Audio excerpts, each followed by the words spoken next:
Good morning, everyone, and welcome to episode 6 of our 1 John study. In our last study, I challenged you to find who was showing love and who they were showing love to. Now, not every occurrence of love specifically says who's showing love and who they're showing love to.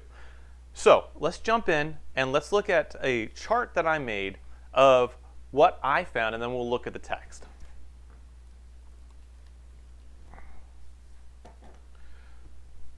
So we have here the different occurrences we found. We found whoever loves his brother. We found that twice, or I found that twice. Anyone loves the world. The Father loves us 4 times. We, or us, love one another 5 times. We love the brothers. We love God twice. I love God, specifically in quotes. Whoever loves God. Everyone who loves God, the Father. Down here, everyone loves whoever has been born of God, and we love the children of God. Now, you notice a lot of these are synonyms. We could have combined them, like everyone who loves the Father and whoever loves God, basically saying the same thing, or love of the brothers, love one another. Those could have been combined, but I specifically separated them out so that we could see what was being said. Let's look at the text now.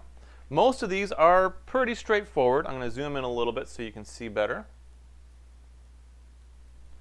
A little bit too much. Most occurrences are pretty straightforward, like verse 10 of chapter 2. Whoever loves his brother. Straightforward. Who's doing the love. Who they're loving. Pretty good. But not every occurrence has that same sentence structure. Let's look at chapter 3, verse 1. Chapter 3, verse 1. See what kind of love the Father has given to us.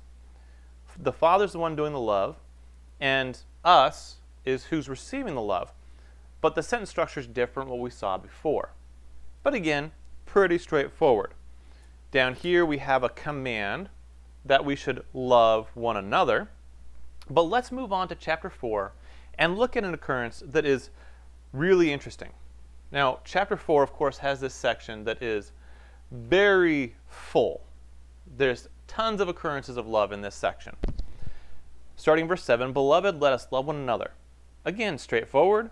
Us is who's showing the love. One another is who is getting the love. But then we have, for the love of God, for love is from God, and whoever loves has been born of God and knows God.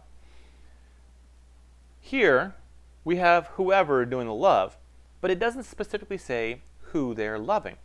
In this instance, we don't have this being used as a action towards another person. It's just being used as the thing that is love. Whoever loves.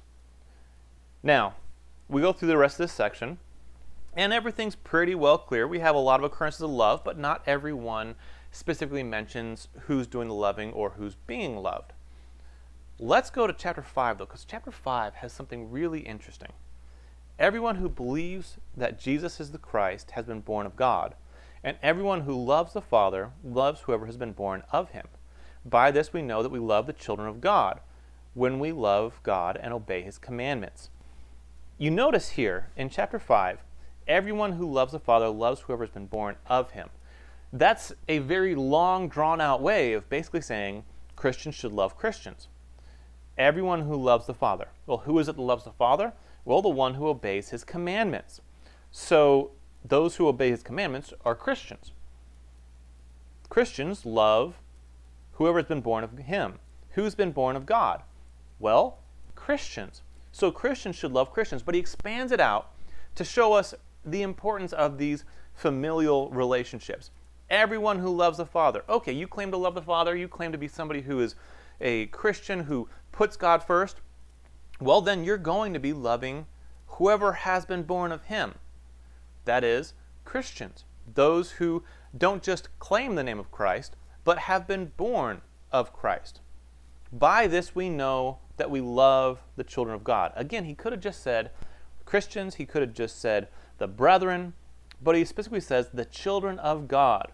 How do we know that we love the children of God? When we love God and obey his commandments. Now that brings us to a great segue. A segue to our challenge for today, your assignment for today. Today's assignment is to find how love is being shown. We've found who's showing love and who they're showing love to. Let's find out how love is being shown. And what I want you to do is I want you to bracket who is or how the love is being shown. You see there how I have how love is shown, and you put your brackets. I'm using pink because that's what I'm using for love. How love is shown. Now, not every occurrence of these things we're looking at are going to specifically say how love is shown. Some of them will. Find those and we'll talk about them tomorrow. Thank you. Have a great day.